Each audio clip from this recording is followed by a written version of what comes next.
Next असी बड़ा important topic शुरू करने जा रहे हैं इस चैप्टर का, कह सकते हो one of the most important topic. अगे सारा चैप्टर इस टॉपिक से है। देखो अगे असी कोवलेंट बॉन्ड की फॉर्मेशन शो की थी, बट वो किहड़ा कॉन्सैप्ट सी? ल्यूइस कॉन्सैप्ट, जिहदे असी इलैक्ट्रॉन डॉट मैथड के नाल कोवलेंट बॉन्ड शो कर रहे थे, sharing of the electrons. Now next असी अप्रोच शो करनी है, that is the valence bond approach, valence bond theory, या it is the orbital concept of the covalent bond. भी ऑर्बिटल्स की फॉर्म दे विच असी कोवलेंट बॉन्ड फॉर्मेशन एक्सप्लेन करनी है। तो देखो इस कॉन्सैप्ट के अकॉर्डिंगली अ कोवलेंट बॉन्ड किस तरह बनता है, असी एक टर्म डिफाइन करनी है भी according to this concept, according to this theory, a covalent bond is always formed by the partial overlapping of, मैं टर्म यूज कर रहा है, it is partial overlap. A covalent bond is always formed by the partial overlap of the half-filled atomic orbitals. Partial overlapping of the half-filled atomic orbitals. मैं इत्थे show कर रहा कि partial overlapping of half-filled atomic orbitals. मतलब कि अभी valence atomic orbitals, valence atomic orbitals of the central atom किहड़े जिहड़े हाफ फिल्ड है। एक ऑर्बिटल दे विच कितने इलैक्ट्रॉन होंदे आ? भी 2 इलैक्ट्रॉन, और इत्थे असीं किहड़े लैणे आ जिन्हां दे विच सिर्फ एक इलैक्ट्रॉन प्रेजेंट है, that is half filled atomic orbital. वो की करते हैं? ओवरलैप करते हैं आपस दे विच। और ओवरलैपिंग किस तरह की है? पार्शियल ओवरलैपिंग, थोड़ी जी ओवरलैप। इत्थे ओवरलैपिंग का मतलब की है भी? Overlapping मीनस A part of the electron cloud becomes common between two orbitals. जो दो ऑर्बिटल्स आपस दे विच ओवरलैप करते पे है तो उन्हां दा कुछ पार्ट की हो जाता, कॉमन हो जाता, और उस कॉमन पार्ट नूं असीं की कहने आ? ओवरलैप्ड रीजन, जिहदे विच एक्चुअली फिर शेयरिंग ऑफ द इलैक्ट्रॉन होगी, and that will result in the formation of the covalent bond. तो देखो पहले तो ओवरलैपिंग का मतलब की है? This is overlapping. है देखो एक एटॉमिक ऑर्बिटल मैं रिप्रेजेंट कर रहा है, this is one atomic orbital, a nucleus और उसका इलैक्ट्रॉन क्लाउड अराउंड, जी जनरल स्ट्रक्चर होंगी सी। और दूसरा एटॉमिक ऑर्बिटल आपस के ओवरलैप कर रहे हैं भी। आ देखो यार, दिस इज ओवरलैपिंग। फिर कुछ पार्ट इन्हां एटॉमिक ऑर्बिटल्स का की हो गया? कॉमन हो गया।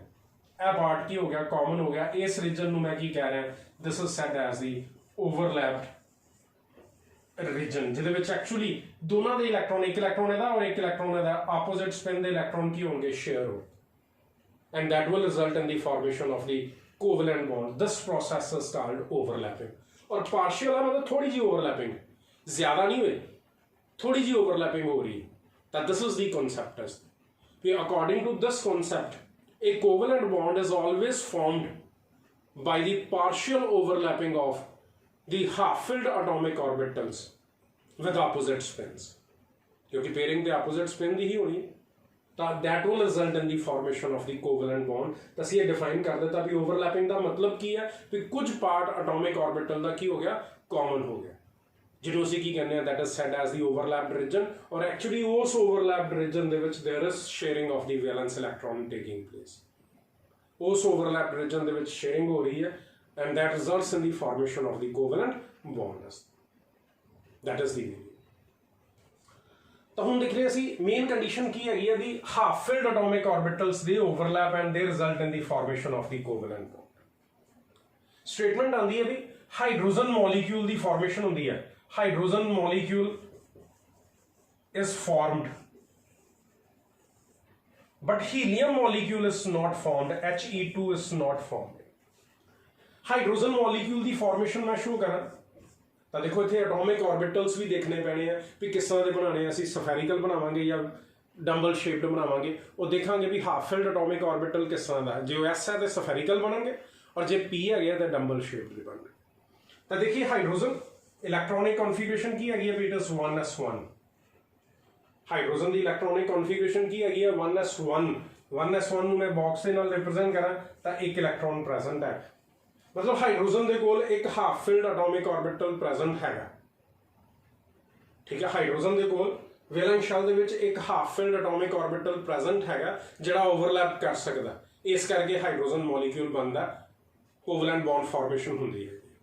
ਹੁਣ ਤੁਸੀਂ ਜਦੋਂ ਬਣਾਉਣਾ ਤੇ ਦੇਖਣਾ ਕੀ ਹੈ ਵੀ ਕਿਹੜਾ valence half filled atomic orbital केड़ा है एस और एस की शेप केड़ी है it is spherical in shape याद करो S orbital is spherical in shape तो यह हाइड्रोजन की पिक्चर होगी फिर सफेरिकल बनाया सी ना यह हाइड्रोजन मॉलिक्यूल है भी असी एक हाइड्रोजन एटम का 1s एटॉमिक ऑर्बिटल लिया और दूसरे हाइड्रोजन एटम का 1s एटॉमिक ऑर्बिटल ले एक का 1s सी दूसरे का 1s दोनों सफेरिकल और ये आपस के ओवरलैप किए ओवरलैप रीजन बनया और उस ओवरलैप रीजन दे विच दोनों का एक इलेक्ट्रॉन शेयर कर गया and it resulted in the formation of the covalent bond this is the meaning कि किस तरह कोवलेंट बॉन्ड फॉर्मेशन हो रही है हाइड्रोजन मॉलिक्यूल की फॉर्मेशन शो कर रहे हैं ਅਸੀਂ सब तो पहला की करना भी जिस भी मॉलिक्यूल की फॉर्मेशन कही गई है तो वैलेंस बॉन्ड थ्योरी या ऑर्बिटल कॉन्सैप्ट के अकॉर्डिंगली सब तो पहला वो एटम की कॉन्फिगरेशन लिखो और देखो वो half filled atomic orbital present है ਉਹਦਾ फिर हाफ फिल्ड एटॉमिक ऑर्बिटल देखो ਕਿਹੜਾ ਹੈਗਾ एस है या पी है और फिर ਉਹਨਾਂ ਦੀ ओवरलैपिंग करवाओ जे एस है तो सफेरिकल कर देना जे पी है तो डबल शेप कर देना जिस तरह ਅਸੀਂ ਕਿਹਾ ਹਾਈਡਰੋਜਨ ਮੋਲੀਕਿਊਲ ਸੀ ਤਾਂ ਹਾਫ ਫਿਲਡ ਐਟॉमिक ऑर्बिटल ਕਿਹੜਾ ਸੀ 1s और एस की शेप सफेरिकल होने के कारण ਅਸੀਂ दो एस ऑर्बिटल आपस ਦੇ ਵਿੱਚ ओवरलैप करवाते and that resulted in the formation of the covalent bond ਜਦੋਂ कि हीलियम मॉलिक्यूल क्यों नहीं बनता भी क्योंकि हीलियम की कॉन्फिगरेशन देखिए तो की है 1s2 1s2 मीनस ਇਹਦਾ s ऑर्बिटल ਕੀ ਹੈਗਾ ਇਟ ਇਜ਼ ਫੁੱਲੀ ਫਿਲਡ ਇਹਦੇ ਕੋਲ ਕੋਈ ਹਾਫ ਫਿਲਡ ਐਟॉमिक ऑर्बिटल ਹੈ ਹੀ ਨਹੀਂ ਹੈ ਜਿਹੜਾ ਓਵਰਲੈਪ ਕਰ ਸਕੇ ਕਿਉਂਕਿ ਮੇਨ ਕੰਡੀਸ਼ਨ ਤੇ ਕੀ ਹੈਗੀ ਆ half filled atomic orbitals overlapping ਕਿਹਨਾਂ ਦੀ ਹੋਣੀ ਹੈ only the half filled atomic orbitals will overlap ਔਰ ਕਿਉਂਕਿ ਹੀਲੀਅਮ ਦੇ ਕੋਲ ਕੋਈ ਹਾਫ ਫਿਲਡ ਐਟॉमिक ऑर्बिटल ਨਹੀਂ ਪ੍ਰੈਜ਼ੈਂਟ ਹੈਗਾ ਇਸ ਕਰਕੇ ਓਵਰਲੈਪਿੰਗ ਨਹੀਂ ਹੋਏਗੀ and no covalent bond will be formed ਇਸ ਕਰਕੇ helium molecule is not formed for example देखिए जितना तो ज्यादा क्लियर हो जाएगा भी फ्लोरीन मॉलिक्यूल की फॉर्मेशन शो करना है इस कॉन्सेप्ट के अकॉर्डिंग ध्यान ना देखना सारे फ्लोरीन देखिए असी मैं क्या भी जिस भी मॉलिक्यूल की फॉर्मेशन ਤੁਹਾਨੂੰ आई हुई है ਤੁਸੀਂ सब तो पहला काम की करना ਉਹਦੇ एटम की कॉन्फिगरेशन लिख के half filled atomic orbital find करना तो fluorine atomic number 9 it is 1s2 2s2 and 2p5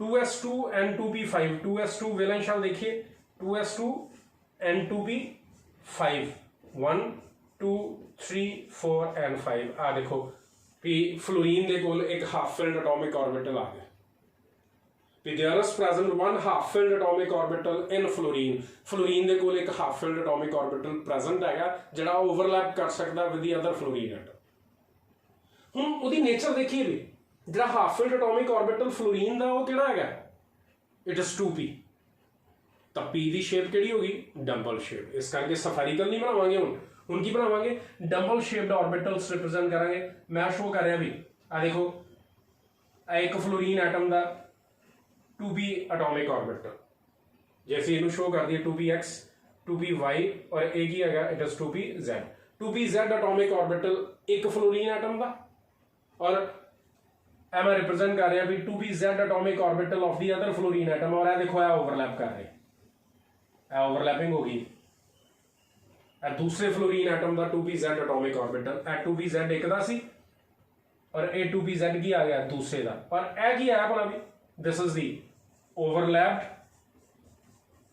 reason जिहदे विच एक्चुअली की हुई है दोनों का एक इलेक्ट्रॉन शेयर होया and that resulted in the formation of the covalent bond this is the meaning हुण ध्यान नाल देखो जरा भी हाइड्रोजन मॉलिक्यूल के केस दे विच असीं सफेरिकल ऑर्बिटल्स बनाए सी जदों कि फ्लोरीन मॉलिक्यूल के केस दे विच असीं की कीता डबल शेप्ड ऑर्बिटल्स बनाए ਉਹਦਾ रीजन की है भी हाइड्रोजन का जिहड़ा हाफ फिल्ड एटॉमिक ऑर्बिटल सी ओ एस सी और S orbitals are spherical in shape जदों कि फ्लोरीन का जिहड़ा हाफ फिल्ड एटॉमिक ऑर्बिटल सी वो 2p सी और वो की सी डबल शेप तो half filled 2pz atomic orbital एक फ्लोरीन का half filled 2pz atomic orbital दूसरे फ्लोरीन के नाल ओवरलैप कर गया and that resulted in the formation of the covalent bond तो दिस इज द मीनिंग भी पार्शियल ओवरलैपिंग हो रही है ये मैं दो एग्जांपल्स दी हैं जिन्होंने सेम एटम्स के ओवरलैपिंग सी हुण दोनों डिफरेंट भी हो सकती है जिस तरह हाइड्रोजन फ्लोराइड HF की फॉर्मेशन तो असीं देखा हाइड्रोजन 1s1 और फ्लोरीन की कॉन्फिगरेशन भी देख ली हाइड्रोजन का हाफ फिल्ड एटॉमिक ऑर्बिटल केड़ा सी भी S हाइड्रोजन का हाफ फिल्ड एटॉमिक ऑर्बिटल केड़ा S सफेरिकल और फ्लोरीन का केड़ा डंबल शेप्ड पी, तो एक दा सफेरिकल और दूसरे दा डंबल शेप्ड ऑर्बिटल ओवरलैप करनगे। आ देखियो इहदा भी हाइड्रोजन का 1s एटॉमिक ऑर्बिटल, एदा न्यूक्लियस और ऑर्बिटल पूरा रिप्रेजेंट कर दिता। और फ्लोरीन का मैं की शो कर रहा 2pz एटॉमिक ऑर्बिटल, आ देखो डंबल शेप्ड बना। This is 1s atomic orbital of hydrogen and this is 2pz atomic orbital of fluorine, half filled। आ देखो एक इलेक्ट्रॉन एक दा और एक इलेक्ट्रॉन दूसरे दा इस overlapped region the which share हो गए and that resulted in the formation of the covalent bond। this is the meaning। भी वैलेंस बॉन्ड थ्योरी की है या orbital concept for the formation of the covalent bond। भी according to this concept a covalent bond is always formed by the partial overlapping of the half-filled atomic orbitals with opposite spins। वो आपस ਦੇ ਵਿੱਚ overlap कर रहे हैं and they resulted in the formation of the covalent bond। ਤਾਂ ਅਸੀਂ ਇਹ ਸ਼ੋ ਕਰ ਦਿੱਤਾ ਵੀ ਤਿੰਨ ਤਰ੍ਹਾਂ ਦੀ overlap ਪੜ ਰਹੇ ਹੋ ਤੁਸੀਂ। types of the overlap ਦੇਖੀ ਅਸੀਂ, types of the overlap ਕਿਹੜੀਆਂ overlaps ਹੋ ਰਹੀਆਂ, ਤਾਂ ਅਸੀਂ ਤਿੰਨ ਤਰ੍ਹਾਂ ਦੀ ਕਹਿੰਦੇ ਆ। first is SS overlap। SS means दोनों overlapping orbitals के लिए आ गया S। A covalent bond may be formed by the SS overlap। दोनों दे दोनों overlapping orbitals के लिए आ गया S। Second is PP overlap। भी जड़ी overlapping हो रही है दोनों P orbitals दे विच हो रही है जिस तरह की आई है फ्लोरीन दे विच। और तीसरा असी शो कर देता it is SP overlap। भी एक S orbital और एक P orbital they are overlapping with each other and they result in the formation of the covalent bond। भी तीन तरह की ओवरलैप है जिहदे accordingly covalent bond can be formed, that is SS, PP and it is SP overlap.